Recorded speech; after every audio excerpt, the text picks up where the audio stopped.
जय हिंद, नमस्कार प्यारे साथियों। कैसे हैं आप सभी लोग। मैं आशा करूंगा कि आप सभी लोग बहुत अच्छे होंगे और अपने एग्जाम की तैयारी बहुत ही अच्छे लेवल पर कर रहे होंगे।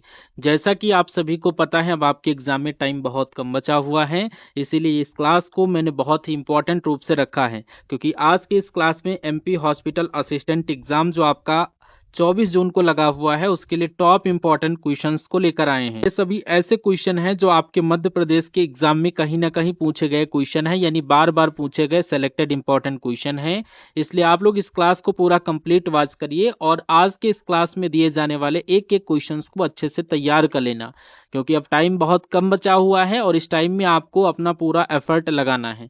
तो चलिए स्टार्ट करते हैं। फर्स्ट नंबर क्वेश्चन आपकी स्क्रीन पर पूछ रहा, सिंधु घाटी सभ्यता की खोज सर्वप्रथम किसने की थी। और ये क्वेश्चन कई बार आपके एग्जाम में पूछा गया है कि सिंधु घाटी सभ्यता की खोज किसने की थी, तो याद कर लेना दयाराम साहनी के द्वारा ये खोज की गई थी।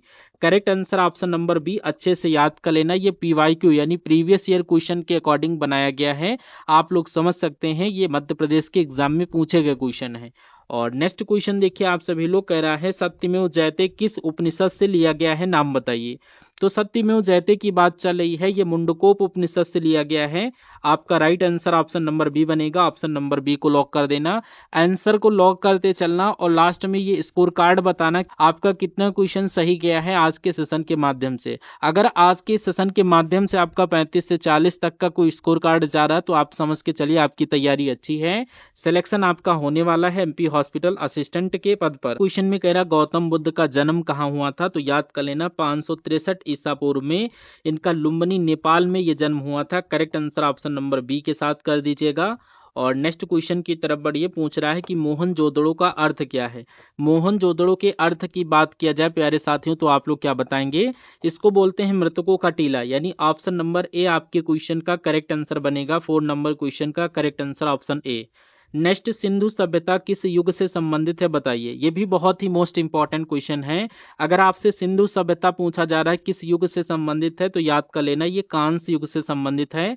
5 नंबर क्वेश्चन का करेक्ट आंसर ऑप्शन बी के साथ बनेगा। नेक्स्ट क्वेश्चन में पूछा जा रहा हड़प्पा सभ्यता का सबसे बड़ा नगर कौन सा था, तो यहाँ पर मोहनजोदड़ो, जैसे कि मैंने आपको बताया कि इसका अर्थ होता है मृतकों का टीला।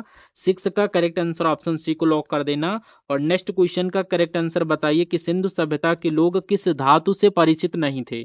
लोहा धातु से परिचित नहीं थे, इसलिए ऑप्शन नंबर डी को आप लोग लॉक करेंगे। और अभी तक आपने सेशन को लाइक नहीं किया है, सेशन को लाइक करके चैनल पर फर्स्ट बार विजिट कर रहे हो तो प्लीज आप लोग चैनल को सब्सक्राइब कर लीजिएगा, क्योंकि आप सभी लोग भूल जाते हैं। तो इतना काम आप लोग कर लें, ये हमारी मोटिवेशन का कारण बनता है। अगर आप लोग ये दोनों काम कर दिए हैं तो आप लोग जरूर कमेंट बॉक्स में बताना कि हाँ सर हम ये दोनों काम कर दिए हैं। इस क्वेश्चन में पूछ रहा सिंधु सभ्यता की खोज किस वर्ष हुई थी। अगर खोज पूछा जाए किस सन में हुई थी, तो यहाँ पर आप लोग 1921 को लॉक कर दीजिएगा, यानी 1921 option number B correct answer कर दीजिएगा। और नेक्स्ट क्वेश्चन में पूछ रहा है कि धौलावीरा किस राज्य में स्थित है। धौलावीरा की बात किया जाए कि किस राज्य में स्थित है, तो आप यहाँ पर क्या राइट आंसर करेंगे, गुजरात के साथ करिएगा, यानी कि right answer option number C के साथ बनेगा। और नेक्स्ट नंबर क्वेश्चन का करेक्ट आंसर बताइए कि लोथल किस नदी के किनारे स्थित था। लोथल की बात किया जाए प्यारे साथियों, ये किस नदी के किनारे स्थित था, तो यहाँ पर आप लोग भोगवा नदी को लॉक कर दीजिएगा।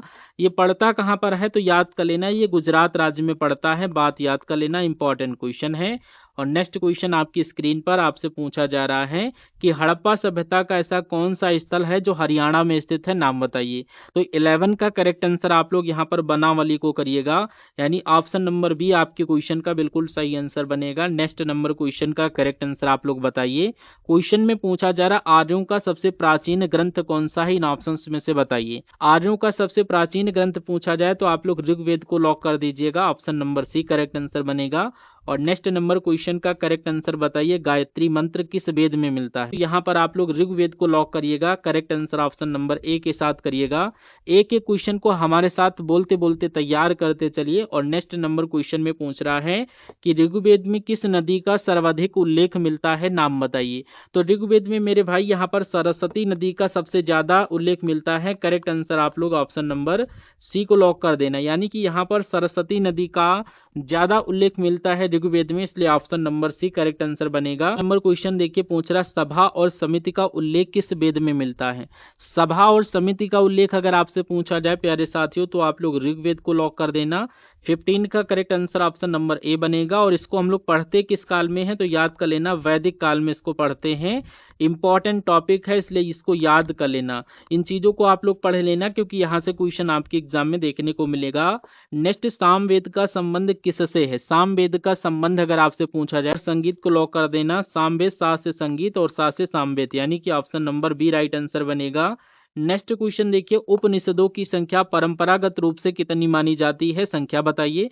तो यहाँ पर ये 108 है। Correct answer option number B को लॉक कर दीजिएगा। और नेक्स्ट नंबर क्वेश्चन का करेक्ट आंसर बताइए, वेदों की संख्या कितनी है? वेदों की संख्या कितनी है अगर आपसे पूछा जाए तो यहाँ पर आप लोग 4 को लॉक कर दीजिएगा। Correct answer option number C के साथ बनेगा। और नेक्स्ट क्वेश्चन देखिए, यहाँ पर पूछ रहा जैन धर्म के प्रथम तीर्थकर कौन थे? तो यहाँ पर प्रथम तीर्थकर की बात चल रही है कि जैन धर्म के प्रथम तीर्थकर कौन थे? तो यहाँ पर ऋषभदेव को लॉक कर देना, यानी option number C correct answer बनेगा। और 20 नंबर क्वेश्चन देखिए, महावीर स्वामी का जन्म कहाँ हुआ था? महावीर स्वामी का जन्म अगर आपसे पूछा जाए तो यहाँ पर वैशाली के कुंडग्राम को लॉक कर देना। Correct answer option number A के साथ बनेगा। और नेक्स्ट क्वेश्चन देखिए, यहाँ पर महावीर स्वामी का बचपन का नाम क्या था? महावीर स्वामी का बचपन का नाम अगर आपसे पूछा जाए तो आप लोग यहाँ पर क्या राइट आंसर करेंगे? आंसर आप लोग वर्धमान के साथ करिएगा, option number B right answer बनेगा। और नेक्स्ट नंबर क्वेश्चन का करेक्ट आंसर बताइए, महावीर स्वामी को कैवल्य ज्ञान कहाँ प्राप्त हुआ था? तो यहाँ पर आप लोग करेक्ट आंसर क्या करेंगे? जिरंभिक ग्राम, यानी ऑप्शन नंबर सी बिल्कुल सही आंसर बनेगा। और नेक्स्ट नंबर क्वेश्चन का करेक्ट आंसर बताइए। और एंड तक इस क्लास को देखना प्लीज, आपसे रिक्वेस्ट है। एक एक क्वेश्चन आपके एग्जाम के पॉइंट ऑफ व्यू से इंपॉर्टेंट है। क्वेश्चन में पूछ रहा है जैन धर्म के 2 प्रमुख संप्रदाय कौन से? यहाँ पर आप लोग श्वेतांबर और दिगंबर को लॉक कर दीजिएगा, ऑप्शन नंबर बी बिल्कुल राइट आंसर बनेगा। और नेक्स्ट नंबर क्वेश्चन का करेक्ट आंसर बताइए, गौतम बुद्ध को ज्ञान की प्राप्ति कहाँ हुई थी? तो यहाँ पर आप लोग बोध गया बिहार को लॉक कर दीजिएगा। इनको जो ज्ञान की प्राप्त हुई थी बोध गया बिहार में, और पीपल पेड़ के नीचे हुई थी, इसलिए आप लोग ये भी याद कर लेना। और नेक्स्ट क्वेश्चन देखिए, बुद्ध को किस वृक्ष के नीचे ज्ञान प्राप्त हुआ? तो यहाँ अभी मैंने आपको बताया कि ये पीपल के वृक्ष के नीचे इनको ज्ञान की प्राप्त हुई थी, option number A right answer बनेगा। और 26 नंबर क्वेश्चन देखिए, तृतीय बौद्ध संगीति किसके शासन काल में हुई थी अगर आपसे पूछा जाए? तो करेक्ट आंसर आपका किस ऑप्शन के साथ बनेगा? चंद्रगुप्त मौर्य, अशोक, कनिष्क या हर्षवर्धन? तो तृतीय बौद्ध संगीत की बात किया जाए तो यहाँ पर मेरे भाई करेक्ट आंसर आप लोग किस ऑप्शन को लॉक करोगे? यहाँ पर फटाफट राइट आंसर करिए, क्या राइट आंसर बनेगा? यहाँ पर अशोक को लॉक कर दीजिएगा। जो भी स्टूडेंट अशोक को लॉक कर रहे हैं बिल्कुल सही आंसर बनेगा। नेक्स्ट क्वेश्चन देखिए, चतुर्थ बौद्ध संगीत किसके शासन काल में हुई थी? कनिष्क के साथ, ये कनिष्क के शासन काल में हुई थी। राइट आंसर ऑप्शन बी को लॉक कर देना। नेक्स्ट क्वेश्चन में आपसे पूछ रहा है 16 महाजनपदों में सबसे शक्तिशाली कौन सा महाजनपद था? अगर आपसे पूछा जाए तो आप लोग क्या बताएंगे? फटाफट इसका करेक्ट आंसर बताइए कि 16 महाजनपदों में सबसे शक्तिशाली कौन सा महाजनपद था? 16 महाजनपदों में आपसे पूछा जा रहा है तो आप लोग यहाँ पर मगध को लॉक कर दीजिएगा। मगध महाजनपद आप लोग करेक्ट आंसर ऑप्शन डी के साथ करिएगा। और नेक्स्ट क्वेश्चन का करेक्ट आंसर बताइए, कह रहा मगध की प्रारंभिक राजधानी क्या थी? मगध की प्रारंभिक राजधानी का जो नाम था वो राजगृह था, यानी right answer option number B के साथ जाएगा। और नेक्स्ट नंबर क्वेश्चन का करेक्ट आंसर बताइए, नंद वंश का संस्थापक कौन था? नंद वंश का संस्थापक कौन था? तो यहाँ पर Mahapadmananda, correct answer option number B बनेगा। इस क्लास में आपके पूरे हिस्ट्री के क्वेश्चन हैं। इस क्लास में आपके पूरे हिस्ट्री के क्वेश्चन है। और नेक्स्ट जो क्लास लेकर आएंगे तो उसमें आप इकोनॉमी व पॉलिटी के भी क्वेश्चन करवा देंगे। सभी टॉपिक यहाँ पर कवर करवाए जाएंगे। इस क्वेश्चन में पूछ रहा अजात शत्रु ने किस गणराज्य को पराजित किया था? नाम बताइए। तो यहाँ पर वज्जी संघ को लॉक कर दीजिएगा, करेक्ट आंसर ऑप्शन बी हो जाएगा। और नेक्स्ट क्वेश्चन का करेक्ट आंसर बताइए, महाजनपद काल में प्रसिद्ध शिक्षा केंद्र कौन था? तो महाजनपद काल में प्रसिद्ध शिक्षा केंद्र की अगर बात की जाए प्यारे साथियों तो यहाँ पर आप लोग तक्षशिला को लॉक कर दीजिएगा। Correct answer option number C बनेगा, ठीक है। और नेक्स्ट क्वेश्चन का करेक्ट आंसर आप सभी लोग दीजिए। चंद्रगुप्त मौर्य का मार्गदर्शक आप लोग चाणक्य लॉक करेंगे, जिसको सेकंड नाम से कौटिल्य नाम से भी जानते हैं, ऑप्शन बी राइट आंसर बनेगा इस क्वेश्चन का। और नेक्स्ट क्वेश्चन में पूछ रहा मौर्य वंश की स्थापना कब हुई थी? मौर्य वंश की स्थापना की बात की जाए प्यारे साथियों तो यहाँ पर आप लोग 322 ईसा पूर्व को करिएगा।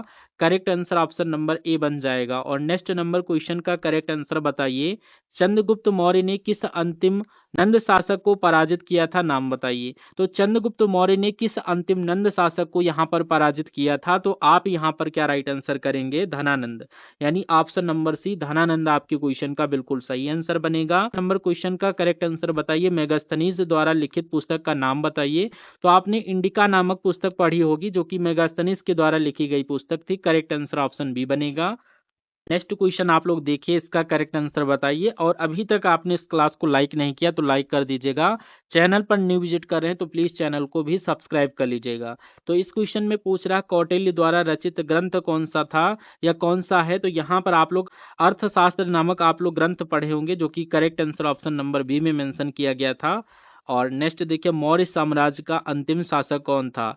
मौर्य साम्राज्य के अंतिम शासक की बात किया जाए तो आप लोग बृहदत्त को लॉक कर देना, राइट आंसर ऑप्शन सी के साथ बनेगा। और नेक्स्ट क्वेश्चन इसी क्रम में पूछ रहा फाहियान भारत किसके शासनकाल में आया था। तो फाहियान भारत आया था जो कि 6 वर्षों के लिए आया था। और ये किसके शासनकाल में आया था, तो याद कर लेना चंद्रगुप्त द्वितीय के शासनकाल में वो भारत आया था। करेक्ट आंसर ऑप्शन बी बनेगा।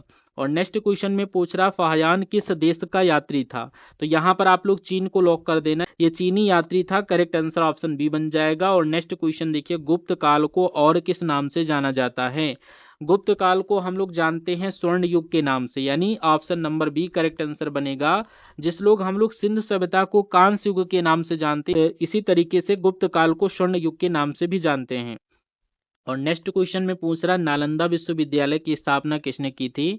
तो यहाँ पर आप लोग करेंगे चंद्रगुप्त द्वितीय या कुमारगुप्त प्रथम। करेक्ट आंसर आपका कुमारगुप्त प्रथम, ऑप्शन नंबर सी सही जवाब हो जाएगा।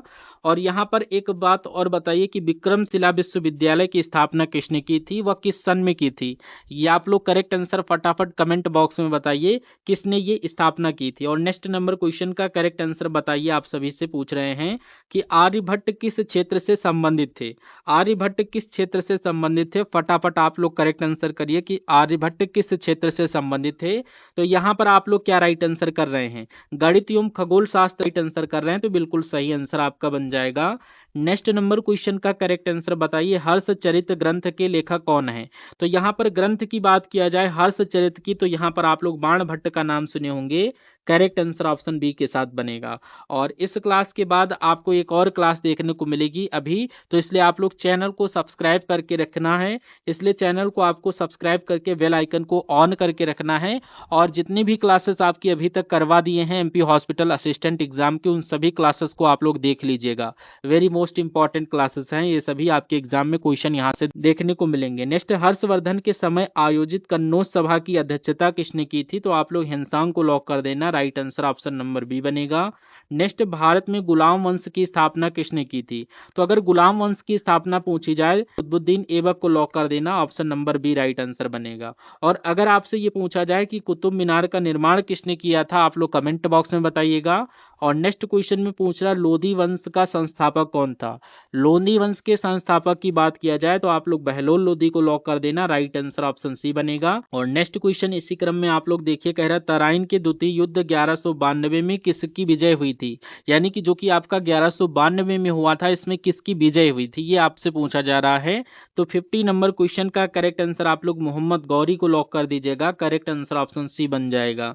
और नेक्स्ट क्वेश्चन देखिए, खानवा का युद्ध जो कि हुआ था 1527 में, और ये किसके बीच में लड़ा गया था या किसके बीच में हुआ था।